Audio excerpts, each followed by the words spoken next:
오늘은 예수님이 우리를 위해서 죽으시고 그리고 그 죽음을 이기시고 다시 살아나심을 기념하는 날입니다. 그리고 이 부활이 우리 기독교의 핵심입니다. 부활이 없다면, 만약 예수님이 죽음을 이기고 다시 사신 부활이 없다면 기독교는 이 세상에 존재하는 다른 거짓 종교들과 같은 종교가 되었을 것입니다. 그러나 죽음을 이기고 예수님이 다시 살아나심으로 오직 예수 그리스도만이 우리를 구원하실 유일한 구원자이심을 이 부활의 사건을 통하여서 우리에게 분명히 드러내셨습니다. 지금 우리는 사도행전을 보고 있습니다. 예수님의 부활과 그리고 예수님의 승천 이후에 약속하신 성령님을 받은 이유, 복음이 예루살렘과 사마리아와 그리고 유대와 사마리아와 땅끝까지 퍼져나가는 것을 우리가 지금 보고 있습니다. 12 사도들뿐만 아니라 사도 바울도 예수님의 죽으심과 부활을 증거하는 것이 그 사역의 핵심입니다. 그래서 이제 베드로가 성령을 받은 후 오순절날 설교했을 때도 그렇고 항상 예수님의 죽으심과 부활이 이 12 사도나 아니면 이 사도 바울의 그 사역의 핵심이었습니다. 지금 이 바울은 예루살렘에 와서 성전에서 억울한 누명을 쓰고 거의 죽을 뻔하였다가 로마 군인들에 의해서 구출이 되었습니다. 그리고 나서 이제 유대 총독이 있는 가이사랴라는 도시에서 2년 동안 지금 구금이 되어 있습니다. 그리고 전임 총독이었던 이 벨릭스는 바울이 죄가 없다는 것을 알았습니다. 알았음에도 불구하고 2년 동안 구금을 시켜놨다가 자신이 떠나면서 유대인들에게 주는 마지막 선물로 바울을 풀어주지 아니하고 계속 감옥에 놔두고 떠났습니다. 그리고 이제 새로운 총독 베스도는 이제 비록 이 총독이 머무는 곳은 가이사랴라는 도시지만 이 총독이 다스리는 유대 지방의 유대인들의 수도는 예루살렘이었었기 때문에 예루살렘에 방문해서 그곳에 있는 정치, 종교 지도자들을 만납니다. 그런데 이제 그곳에 있는 대제사장들과 바리새인들은 2년이 지났음에도 불구하고 이제 사도 바울이 잡힌 지 2년이 지났음에도 불구하고 여전히 사도 바울을 죽이고자 합니다. 이렇게 사단 마귀는 쉬지 않고 일을 하십니다. 우리 하나님 아버지도 쉬지도 졸지도 주무시지도 아니하고 주의 자녀들을 보호해 주시지만 사단 마귀들도 쉬지 않고 하나님의 자녀가 된 우리들을 하나님과의 관계를 끊기 위해서 끊임없이 일을 합니다. 따라서 우리는 깨어 있어야 합니다. 예수님이 다시 오시는 그날까지 날마다 깨어서 사단의 공격을 이겨내시는 우리 아름다운 성도님들이 되시기를 주님의 이름으로 축복합니다. 이 가이사라에서 이제 사도 바울을 고소한 사람들이 이제 가이사라로 왔습니다. 그곳에 와서 또 사도 바울이 이런저런 죄를 지었다라고 주장을 하였지만 그것을 입증할 증거는 아무것도 없습니다. 그런데 이제 이들의 목적은 무엇이었냐면 이 사도 바울을 예루살렘으로 데려오는 것이 목적이에요. 그래서 이 가이사랴라는 도시에서 예루살렘으로 오는 그 길에서 사도 바울을 암살하려고 이들이 계획을 세웠습니다. 근데 이때 바울은 예루살렘에 가서 내가 재판을 받겠다라고 이야기한 것이 아니라 그곳에서 로마 황제 앞에서 재판을 받겠다라고 상소를 합니다.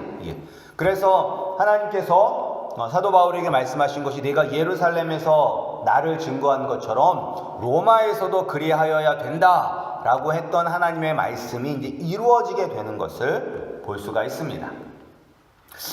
근데 이제 그때 이제 이 아그리빠 왕과 그의 여동생 버니게가 새롭게 유대 총독이 된 베스도에게 문안 인사를 하러 옵니다. 근데 그때 여기서 이제 이 유대 총독 베스도가 바울의 이야기를 합니다. 유대인들이 이 바울이라는 사람을 고소했는데 내가 볼 때는 죄를 지은 것이 하나도 없다. 근데 뭐 죄에 대해서 무엇에 대해서 잘못을 했다라고 이야기는 하지 아니하고 이 바울이 예수라고 하는 사람이 죽었다가 다시 부활하는 것을 주장하는 것 그것밖에 없었다라고 이야기를 합니다. 그러자 아그리빠 왕은 바울의 말을 듣고 싶어 합니다. 그래서 베스도도 이제 바울을 로마 황제에게 보내긴 보내야 되는데 황제에게 보낼 때 무슨 사건에 대해서 써야 되잖아요. 그런데 로마 황제에게 보낼 때 이 바울이 예수라는 사람이 죽었다가 다시 부활한 것을 주장합니다라고 써서 보낼 수는 없어요. 그건 죄가 안 되기 때문에 로마 사람들이 볼 때는. 그래서 이 유대인이면서 이 유대인의 문화에 아주 정통한 아그리빠 왕이 바울의 말을 듣게 되면 무엇인가 로마 황제에 적어 보낼 그런 내용들이 있지 않을까 해서 승낙을 하게 됩니다. 그 다음날 바울은 아그리빠 왕과 버니게 그리고 유대 총독 베스도 및 관리들 앞에 섭니다. 이제 거기서 이제 자기 자신을 변호합니다. 자기 자신을 변호할 때 나는 유대인들 앞에서도 죄를 지은 것이 없고 성전에 대해서도 죄를 지은 것이 없고 그리고 로마에 대해서도 죄를 지은 게 없다. 내가 원했던 것은 다른 게 아니다. 내가 원하는 것은 우리 조상들로부터 시작해서 우리의 유대인들이 밤낮 이루어지기를 원하는 그 소망을 나도 바랄 뿐이고 그 소망에 대해서 이야기한 것밖에 없다라고 이야기를 합니다.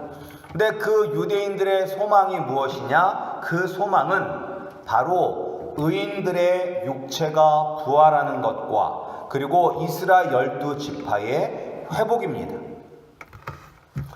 그런데 이제 사두개인들은 부활을 믿지 않았습니다. 그리고 세상에 흩어져 있는 디아스포라 유대인들도 부활에 대해서 약간 부정적인 생각이었지만 이 팔레스틴에 살고 있는 유대인들은 구약의 약속이 구약 성경의 약속이 결국은 부활과 이스라엘의 회복이라는 것을 믿었습니다. 따라서 나는 우리 조상들과 성경에 쓰여진 부활을 믿고 주장하였는데 이것이 뭐가 잘못되었느냐라고 이야기를 합니다. 그러면서 이제 예수님이 부활하심으로 세상의 빛이 되었다라고 이야기를 합니다. 지금 내용이 이제 사도행전 25장, 26장의 내용이에요. 근데 사도 바울이 이렇게 자기에 대해서 변호를 하자 이 베스도가 소리를 칩니다. 뭐라고 소리치냐면 바울아, 네가 공부를 너무 많이 해서 네가 지금 미쳤구나. 네가 지금 미쳐서 죽은 사람이 부활을 했다라고 이야기를 하는구나 라고 이야기를 합니다. 그런데 이것이 비단 베스도의 모습뿐만 아니라 오늘날 예수님을 만나지 못한 사람들이 생각하는 것과 똑같습니다. 그러니까 우리는 예수님을 믿기 때문에 예수님의 부활을 믿지만 예수님을 믿지 않는 사람들에게는 부활은 이거는 미친 소리죠. 어떻게 사람이 죽지 않고 영원히 살 수가 있는가? 사람들은 부활을 믿지 않습니다. 그것은 우리의 생각으로 그리고 오늘날의 과학으로는 절대 일어날 수 없는 불가능한 일이라고 생각을 하기 때문에 믿지 않습니다. 그러니까 어떤 분도 그런 얘기를 했어요. 부활이 진짜라면 성경의 모든 이야기는 다 사실이다 라고 이야기를 했어요. 그러니까 그 정도로 죽은 사람이 다시 사는 것은 불가능합니다. 그런데 이제 여기서의 부활은 죽음에서 다시 살았다가 다시 죽는 것을 부활이라고 하진 않습니다. 근데 근데 우리가 예수님이 친구라고 불렀던 나사로도 죽은 지 3일이 되었지만 예수님께서 그를 다시 살려주셨습니다. 그렇지만 그렇다고 해서 나사로가 부활했다라고 이야기하지 않습니다. 왜냐하면 죽기 때문이죠. 그리고 오늘날도 해외 토픽 같은 데 가면 뭐 죽은 지 3일이 되어서 영안실에 있다가 갑자기 깨어난 사람, 이런 이야기들이 있어요. 그런데 그런 사람들도 결국은 어떻게 되나요? 결국은 죽습니다. 따라서 우리는 그들에게도 부활이라는 말을 쓰지 않습니다. 아무리 다시 살아난다 할지라도, 우리가 잠깐 죽었다가 다시 살아난다 할지라도 결국 죽으면 누가 승리하는 것이냐면 죽음이 승리를 하는 것이죠. 죽음이. 그런데 우리가 왜 죽습니까? 우리가 왜 죽어요? 이 세상의 모든 사람들은 다 죽는데 우리가 죽는 이유는 우리가 죄를 지었기 때문에 죽는 것입니다. 죄의 삭시 바로 죽음입니다. 따라서 우리가 죄의 문제를 해결하게 되면 저절로 죽음의 문제는 해결이 되는 것입니다. 이 문제를 해결하기 위해서 예수님께서 우리를 위해서 죽으시고 부활하셨습니다. 그리고 죽음을 보지 않고 하늘에 올라가셔서 하나님 아버지의 오른편에 앉아서 이 세상을 다스리고 계십니다. 따라서 우리도 부활을 믿어야 합니다. 그러나 누구만 부활을 믿을 수 있다라고 얘기를 했죠? 누구만? 예수님을 믿는 사람만이 부활을 믿을 수 있습니다. 그러니까 예수님을 만나기 전에는 죽은 사람이 다시 살아났다라는 이 부활을 믿을 수가 없습니다. 사도 바울이 부활을 이야기하였지만 같은 유대인들도, 사두개인들도 믿지 않았죠. 그리고 유대 총독도 믿지 못했습니다. 그런데 어떻게 바울은 부활을 믿고 예수님의 죽으심과 부활을 목숨을 걸고 이야기할까요?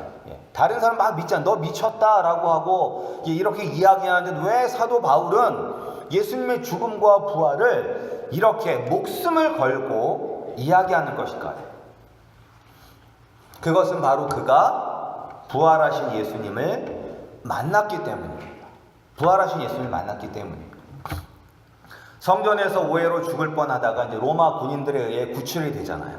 그래서 로마 군인들이 주둔하는 주둔지로 들어가기 바로 직전에 그가 자기 자신을 변명을 합니다. 그러니까 변명하는 그때에도, 그리고 사내들인 공의원들 앞에 섰을 때도, 그리고 오늘 베스도와 아그리빠 왕 앞에서도 공통적으로 이야기한 게 있어요.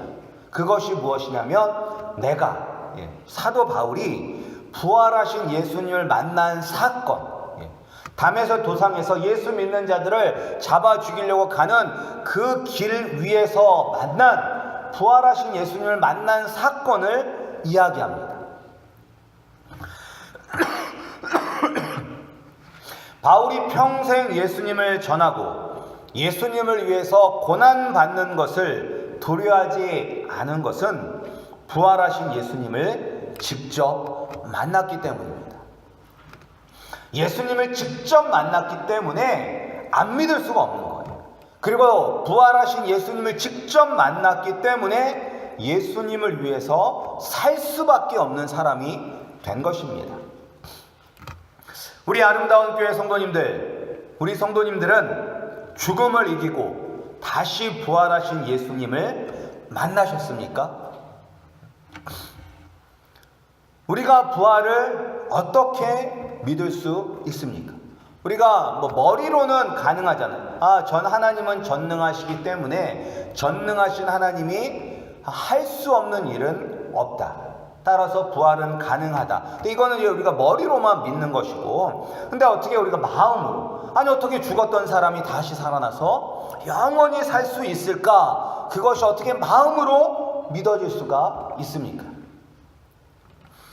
오직 우리가 살아계신 예수님을 만날 때만이 부활이 믿어지는 것입니다.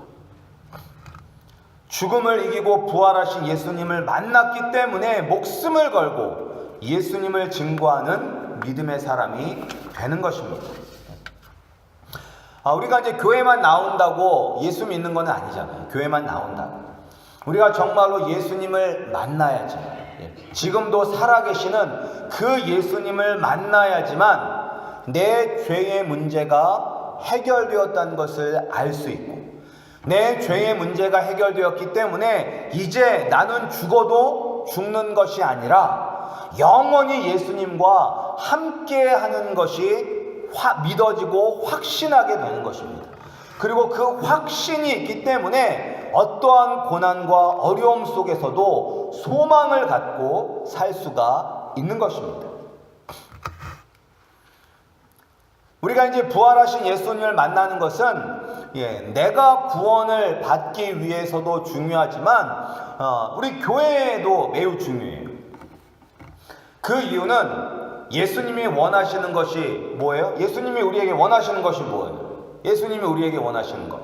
집 팔아서 다 예수님께 바치고 예수님을 따르는 것을 원하시나요? 그게 아니라 사도 바울에게 나타나신 예수님이 원하시는 것은 무엇이냐면 사도 바울이 만난 예수님, 죽음을 이기고 부활하신 그 예수님을 증거하는 증인의 삶을 살기를 원하셨습니다.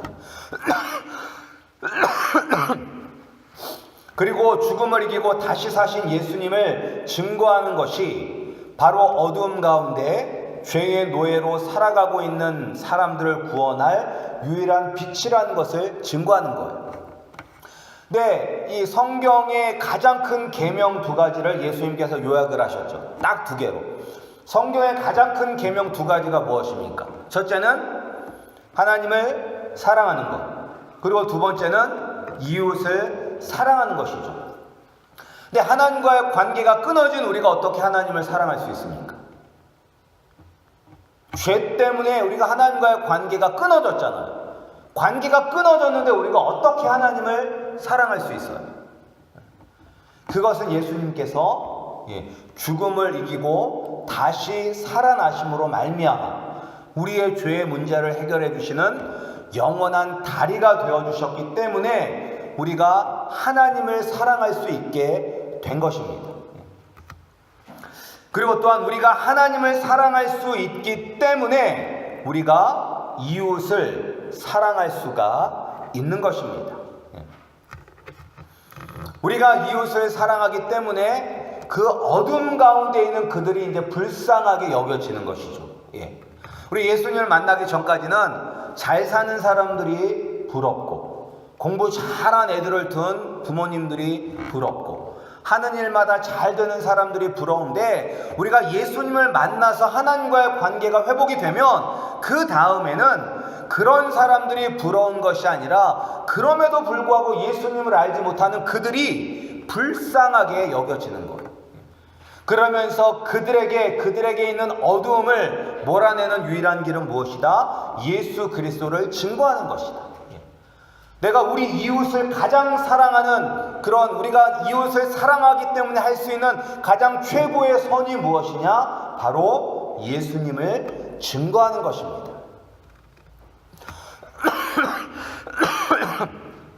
그래서 이 아그리빠 왕에게 사도 바울이 뭐라고 이야기하냐면 29절에 보면 이렇게 이야기하고요. 29절에 보면 사도 바울이 이제 뭐라고 이야기하냐면 제가 읽어드리겠습니다. 바울이 이르되 말이 적으나 많으나 당신뿐만 아니라 오늘 내 말을 듣는 모든 사람도 다 이렇게 결박된 것 외에는 나와 같이 되기를 하나님께 원하나이다 라고 이야기해요. 그러니까 사도 바울은 내가 지금 이렇게 쇠사슬에 묶인 것 이것 외에는 모든 사람들이 다 나처럼 되기를 원한다. 나처럼 되는 게 뭐예요? 죽음을 이기고 부활하신 예수님을 만나는 것, 그리고 그 예수님을 어둠 가운데 있는 사람들에 전하는 것, 그것을 원한다라고 이야기하고 있습니다.